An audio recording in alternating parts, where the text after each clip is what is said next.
Muy bien, nuevamente con un tema interesante que es el origen aparente de los 12 pares craneales. Empezamos hablando del cerebro, bien, teníamos 12 pares craneales, siendo el cerebro el lugar donde aparentemente tienen su origen aparente, valga la redundancia, el primer y segundo par craneal, ya que el resto nace del tronco cerebral o tronco del encéfalo. Bien, esto es anterior, esto es posterior, esto es izquierdo, esto es derecho. Esto es un cerebro desde su vista inferior. Estos son los pedúnculos cerebrales, los tubérculos mamilares, el tercer par craneal, esto sería la hipófisis, esto es... bueno, ya les explico. Bien, el primer par craneal o nervio olfatorio, bien, que tiene su origen aparente a nivel de los bulbos olfatorios, que son estas estructuras anaranjadas. Bien, esta es la cintilla olfatoria y el origen aparente de este par es acá, en el bulbo olfatorio, que descansa sobre los canales olfatorios que están en la cara superior de la lámina cribosa del etmoide. Estudien etmoide para entender. Bien, algunos autores dicen que el nervio olfatorio tiene su origen aparente también, o su origen aparente dicen que no es el bulbo olfatorio, sino que la mancha amarilla que está en la mucosa del techo de las fosas nasales. Pero bueno, nosotros nos quedamos con que el bulbo olfatorio es el origen aparente del primer par craneal. Ahora, el segundo par craneal, vamos a tener acá.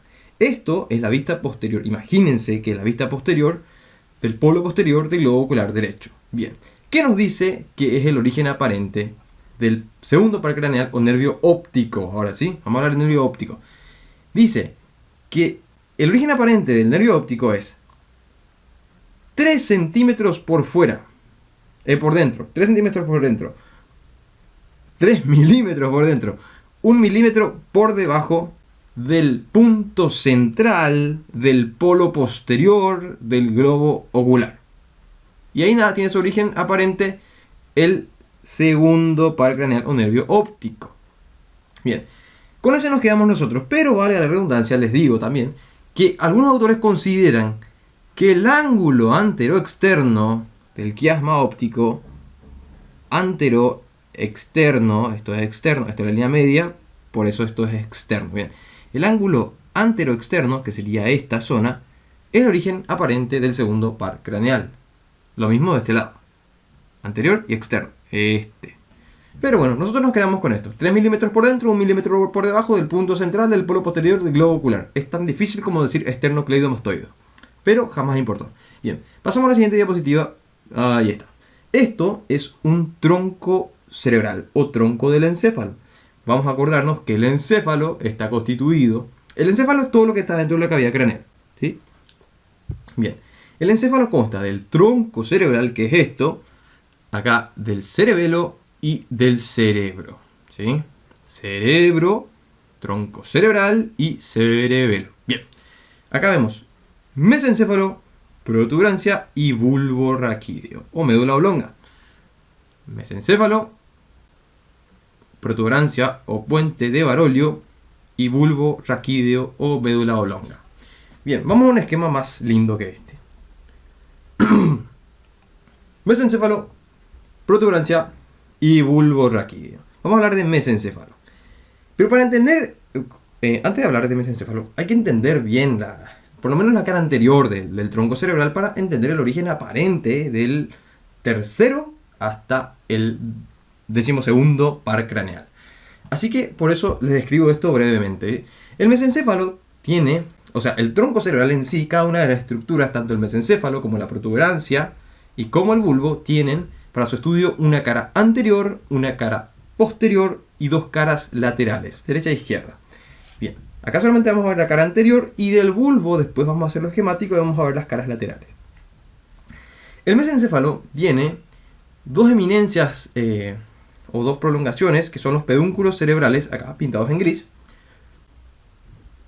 Y en la anatomía nos describe que presenta estriaciones verticales oblicuas hacia arriba y hacia afuera. Bien, entre estos dos pedúnculos cerebrales tenemos a la fosa interpeduncular o espacio interpeduncular. ¿Qué tiene el espacio interpeduncular? Tiene perforaciones o agujeritos más o menos por donde pasan vasos que están ahí dibujados. Bien.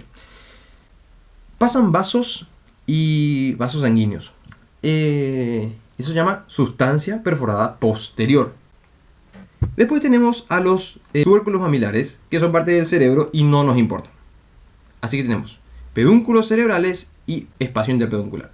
Después tenemos al puente o protuberancia. Bien. El puente o protuberancia está separado del mesencéfalo por el surco pontopeduncular. Del puente y los pedúnculos cerebrales. Surco pontopeduncular o ponto mesencefálico. Bien. La protuberancia también se llama puente o puente de Barolio.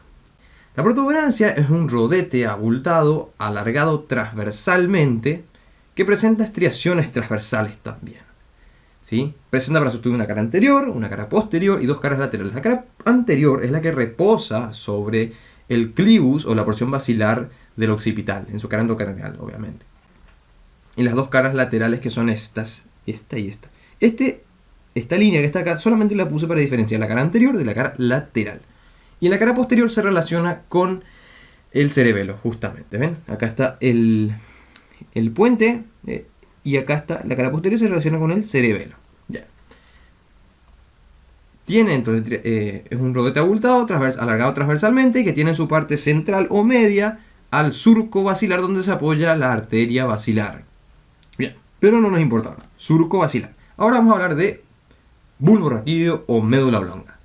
El bulbo raquídeo en la parte más inferior del tronco cerebral y está separado de la protuberancia o puente por el surco bulbo protuberancial o surco bulbo pontino. Es una cosa ese nombre, bulbo pontino, parece el nombre de un señor, pero jamás importó. Bien, surco bulbo protuberancial.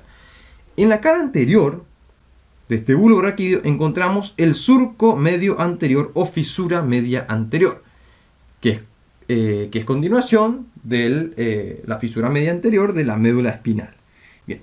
Y en su extremo superior, este surco medio anterior que está pintado en negro, tiene una fosita que se denomina agujero ciego del bulbo. Bien. A los lados de la fisura media anterior tenemos a las pirámides vulvares. Estas son las pirámides vulvares. Bien. Y por fuera de las pirámides vulvares están los surcos colaterales anteriores o surcos anterolaterales, continuación de los surcos homónimos de la médula espinal. Bien, por fuera de los surcos anterolaterales tenemos a las olivas vulvares, que son eminencias elípticas alargadas verticalmente o longitudinalmente. Pero esto ya corresponde a la cara lateral, ¿sí? Lo que está en blanco ya es cara lateral, ¿sí? Lo pinté ahí para ser esquemático y para entender de dónde salen los nervios. Bien, el surco posterolateral es el surco posterolateral que nos separa la cara posterior de la cara lateral. Bien, así tenemos surco medio anterior o fisura media anterior, surco anterolateral o surco colateral anterior y surco posterolateral o surco colateral posterior. Bien, ahora vamos a ver. En el extremo inferior de la fisura media anterior tenemos a la decusación de las pirámides, que son un entrecruzamiento de fibras nerviosas de la vía piramidal. Hay que estudiar vías para entender esto, pero no importa. Llamémosle decusación de las pirámides. Esta decusación de las pirámides nos sirve para delimitar el final del bulbo raquídeo y el comienzo de la médula espinal, junto a otros dos parámetros más. ¿Cuáles son? Un plano horizontal que pase por la parte media del arco anterior del atlas y por el borde superior del arco posterior. Eso es el segundo parámetro. El primero, la decusación de las pirámides. El segundo, el que les mencioné. Y el tercer parámetro es el nacimiento del primer nervio raquídeo, ¿sí? A los lados. Bien. Eso nos sirve para delimitar lo que sería la continuación del bulbo con la médula. Ahora vamos a hablar del tercer par o nervio oculomotor. Ahora que ya entendimos de dónde, cómo está formado el tronco cerebral en su cara anterior, vamos a estudiar el origen aparente de los nervios. El origen aparente del tercer par craneal o nervio oculomotor o motor ocular común es en el mesencéfalo por fibras que nacen desde del pedúnculo cerebral y desde la sustancia perforada posterior o espacio interpeduncular. Ahí tenemos dos raíces y sale el tercer par craneal o nervio oculomotor. El cuarto par craneal o nervio patético o troclear nace en la cara posterior del mesencéfalo, a los lados del frenillo de la válvula de Viesan, ¿sí? O del velo medular superior, se le llama ahora. Bien. Este es el nervio patético o troclear. Es el único nervio que nace de la cara posterior del tronco cerebral, más específicamente del mesencéfalo. Acuérdense, el patético siempre está atrás. Nervio patético. Quinto par, nervio trigémino. Es un nervio bastante voluminoso y nace por dos fibras, ¿sí? Pero ambas son el nervio trigémino, ¿sí? Nacen en la unión de la cara anterior con la cara lateral del puente. Después tenemos el sexto par o nervio abducens o motor ocular externo. Este nervio nace a los lados del agujero ciego en el surco bulboprotuberancial. Acá está. A ver, ahí nace. Bien. Después, el 7 par, nervio facial, o 7 bis, nervio intermediario, nacen en la fosita supraolivar. ¿Qué es la fosita supraolivar?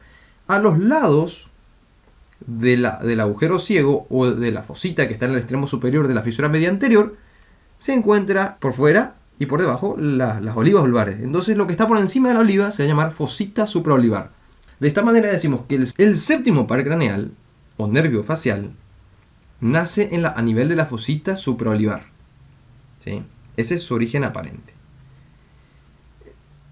El origen aparente del 7 bis, que sería el nervio intermediario o nervio intermediario de Reisberg, nace aparentemente del surco bulboprotuberancial en la fosita supraolivar.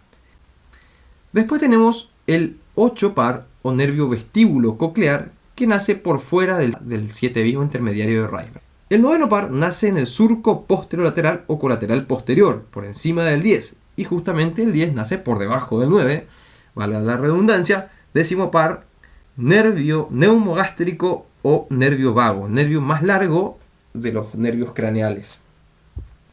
Después, el 11 par craneal o nervio accesorio o nervio espinal, que nace por debajo del 10 en el surco colateral posterior, pero nace por dos fibras. Fibras que vienen de la médula espinal, ahí está, y también de las fibras del surco colateral posterior. Y así tenemos nuestro 11 par o nervio accesorio.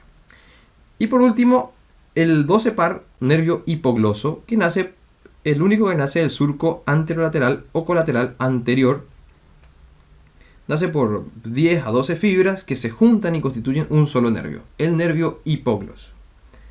Eso es todo el origen aparente de los 12 pares craneales.